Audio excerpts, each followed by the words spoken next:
Racontez quoi? Ce qui s'est passé à la Poularde ce soir-là. Comme je n'ai jamais supporté ton sourire moqueur quand tu le racontais. Mon sourire moqueur. Comment j'ai envoyé de la sauce sur ma chemise parce que j'étais ému. De la sauce de coq au vin.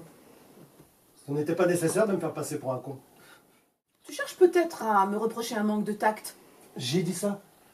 Mais est-ce que tu sais quel mufle, toi, tu peux être parfois? Très bien. On n'en parle plus. Il y a trop d'ail dans ces scampis. Comme c'est stupide cette histoire de tâche. Comme c'est stupide, tu me fais presque pitié.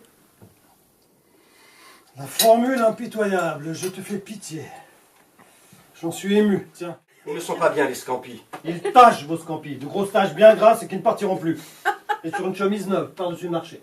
Monsieur, pas de scampis à l'ail sans sauce au beurre. Il est plus informel à ce sujet. Où est-ce que je peux nettoyer ça?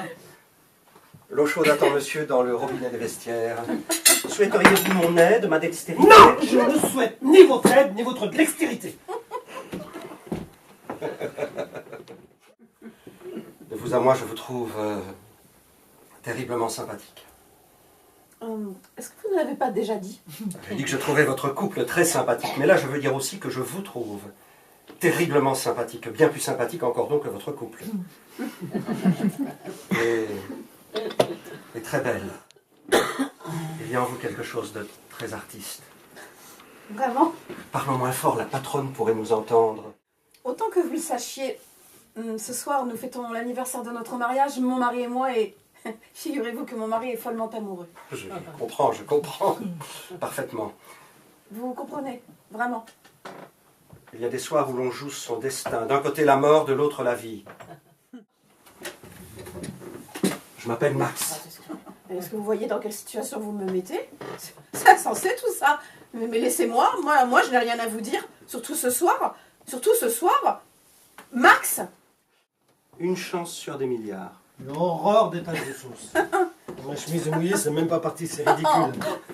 Ces messieurs dames ont terminé, vous me permettez de desservir? Ils étaient excellents vos scampis.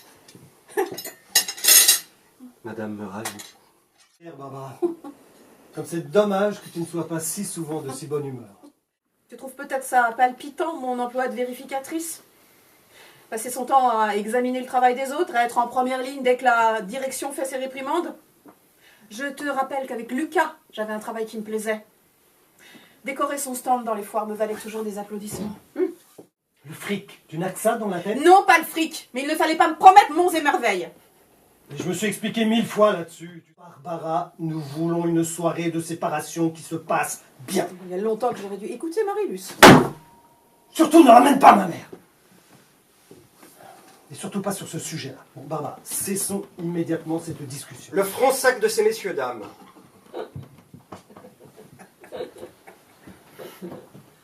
Un front sac qui réchauffe les cœurs.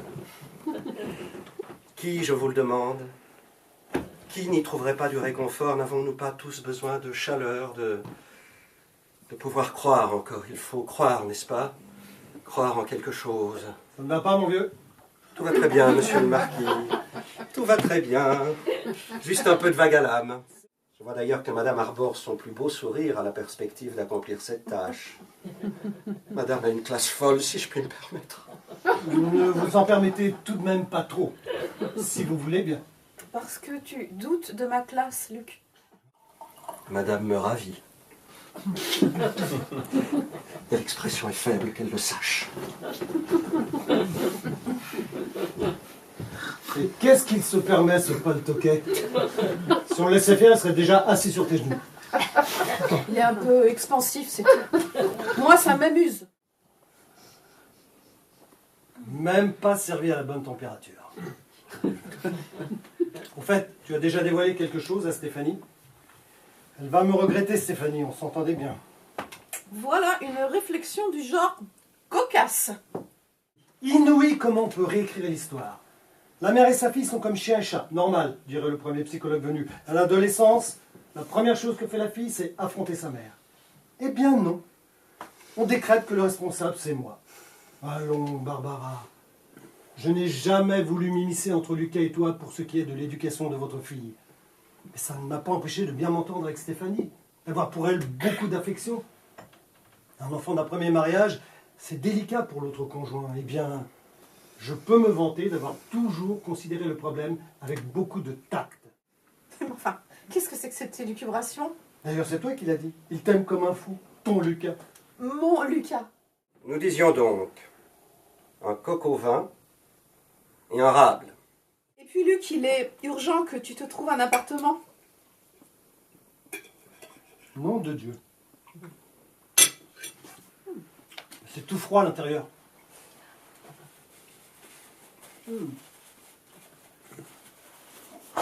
Ah, c'est infect. Ce truc-là a été congelé, il n'a même pas été foutu de le réchauffer convenablement. Dégueulasse cette spécialité maison. Tu es sûr? Écoute, moi, mon coq au vin, ça va. Ça n'a rien à voir avec celui de la Poularde. Mais ça va. Monsieur,